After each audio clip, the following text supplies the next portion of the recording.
कल 16 अप्रैल को जिला कांकर की छोटापेटी थाना क्षेत्र अंतर्गत बीनागोंडा और कलपर के जो आसपास क्षेत्र में प्रतिबंधित एवं गैरकानूनी सीपी माओवादी संगठन की माओवादियों की उपस्थिति का आसूचना पर डीआरजी टीम और बीएसएफ के एक संयुक्त बल अभियान के लिए रवाना किए गए थे। अभियान के दौरान लगभग सुबह से लगातार सर्चिंग जारी थी। इलाका में दोपहर 2 बजे से लगातार सुरक्षा बल एवं माओवादियों के बीच में मुठभेड़ हुई। ये मुठभेड़ लगभग 4 घंटे चलते रहा रुक रुक कर, और सुरक्षा बल द्वारा बेहतरीन घेराबंदी के माध्यम से जो माओवादियों का जहाँ जहाँ पर उनकी जो ठिकाना है और जहाँ जहाँ पर उनकी एस्केप रूट है उन सबको जो कॉर्डन करके और अच्छी कोऑर्डिनेशन के साथ डीआरजी के अलग अलग टीम्स थे, साथ में बीएसएफ के टीम थे, आपस में बेहतर समन्वय स्थापित करते हुए जो माओवादियों का खिलाफ प्रभावी रूप से कार्रवाई की गई थी, जिसके परिणाम स्वरूप कुल 29 माओवादियों के डेड बॉडी रिकवर की गए थे।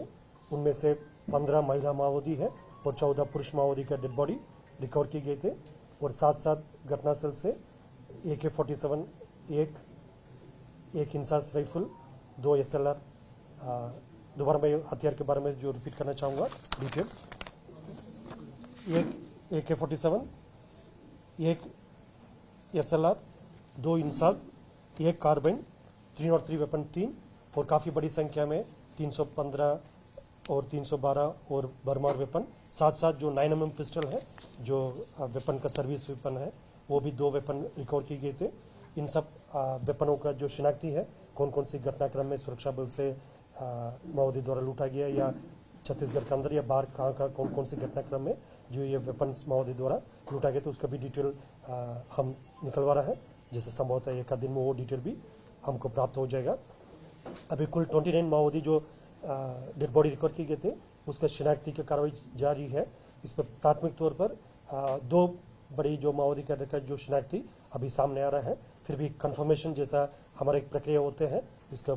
पंचनामा और जो स्पॉटर्स द्वारा आइडेंटिफाई करके और बाकी एजेंसी से भी हम उसको कंफर्म करके उसका फाइनली एक ऑथेंटिक रिपोर्ट देते हैं। लेकिन अभी जो प्राथमिक 2 आइडेंटिफिकेशन हुआ है उसमें एक शंकर है जो डीवीसी कैडर का और दूसरा जो ललिता वो भी डीवीसी रैंक का, जो ललिता जो रामदेव जो DKSFC मेंबर उनका वाइफ का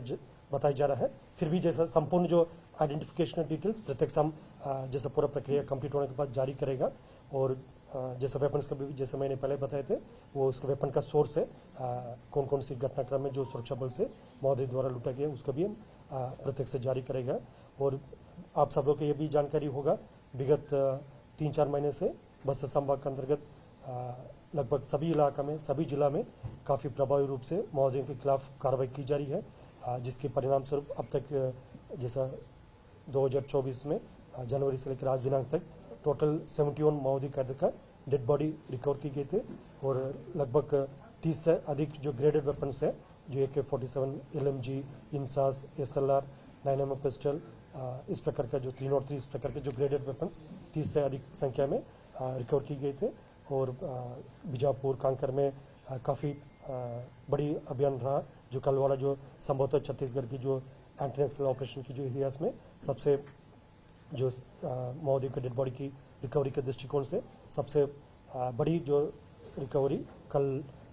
हुआ है। जैसा और वेपन्स के हिसाब से भी मतलब एक ही मुठभेड़ में इतना सारी जो ग्रेडेड वेपन्स मिलना भी संभवतः ये पहली बार कल की मुठभेड़ के पश्चात जो रिकवर की गए थे। और इसके पीछे जो कारण जैसा हमेशा हम लोग ब्रीफिंग के समय बताते रहते, जो सुरक्षा बल की जो सदस्य द्वारा भले ये डीआरजी हो या बस्तर फाइटर हो, STF हो या पैरामिलिट्री फोर्सेस जैसा कांकर में BSF तैनात है और नारायणपुर में भी BSF का भी तैनाती है और ITBP नारायणपुर में दक्षिण बस्तर इलाका में CRPF और SSB का भी ट्रूप्स हमारे यहाँ कार्यरत है। इस प्रकार स्थानीय पुलिस बल, स्पेशल फोर्सेस खासतौर पर DRG, बस्तर फाइटर, STF और लोकल पुलिस बल का और स्थानीय जो पुलिस अधिकारीगण और जो पैरामिलिट्री फोर्सेस का जो इतना वर्षों में जो अभियान के दौरान क्या कुछ कमी रह गई, कहाँ पर हम लोग का उसका इम्प्रूव करने के जो स्कोप है, गुंजाइश है, इन सब पर लगातार विचार विमर्श करते करते धीरे धीरे हम ऐसे एक परिस्थिति में पहुंचे। अभी ये लड़ाई एक निर्णायक मोड में है,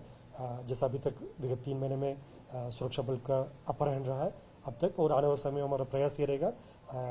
जो बढ़त हमको प्राप्त हुआ संपूर्ण बस्तर संभाग के अंतर्गत इस बढ़त को सावधानी पूर्वक आगे भी ले जाएगा ताकि माओवादी का एक असली चेहरा है, एक विकास विरोधी, एक जन विरोधी चेहरा है। इसको देखकर क्षेत्र की जनता भी उनसे छुटकारा लेने कब मिलेगा, मतलब उनके आतंक से कब मुक्त होगा, इस समय के लिए इंतजार कर रहा है और उसी दिशा में सही दिशा में हम लगातार आगे बढ़ रहा है और जनता का मंशा अनुरूप आने वाले समय में क्षेत्र में शांति व्यवस्था स्थापित करके विकास कार्य को भी गति देगा और क्षेत्र की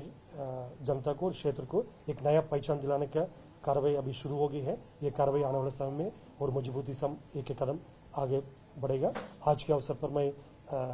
विशेष तौर पर कल के अभियान में जो शामिल हमारा डीआरजी की अधिकारीगण, डीआरजी के बल सदस्यगण, साथ साथ जो पैरामिलिट्री फोर्स बीएसएफ का भी सभी बल सदस्य और अधिकारी जो अभियान में शामिल और जो टीम्स को लगातार मार्गदर्शन कर रहे हैं। एसपी साहब के नेतृत्व में एडिशनल एसपी साहब लोग भी लगातार इसको मॉनिटर कर रहे थे और फील्ड में जो एसडीओपी से लेकर थाना प्रभारी जो अभियान को नेतृत्व कर रहे थे, मॉनिटर कर रहे थे, और डीआईजी कांकेर और डीआईजी बीएसएफ और कमांडर साहब सभी अपना अपना भूमिका को बेहतरीन तरीके से निभाए थे, जिसके परिणाम काफ़ी सकारात्मक रहा है और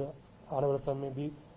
इस विषय को और बेहतर कैसा कर सकते हैं उस दिशा में काम करेगा। ये भी जानकारी हम बताना चाहेंगे। जो कल की मुठभेड़ में हमारा 2 अधिकारी जवान जो जिसका इलाज के लिए रायपुर भेजा गया, बीएसएफ का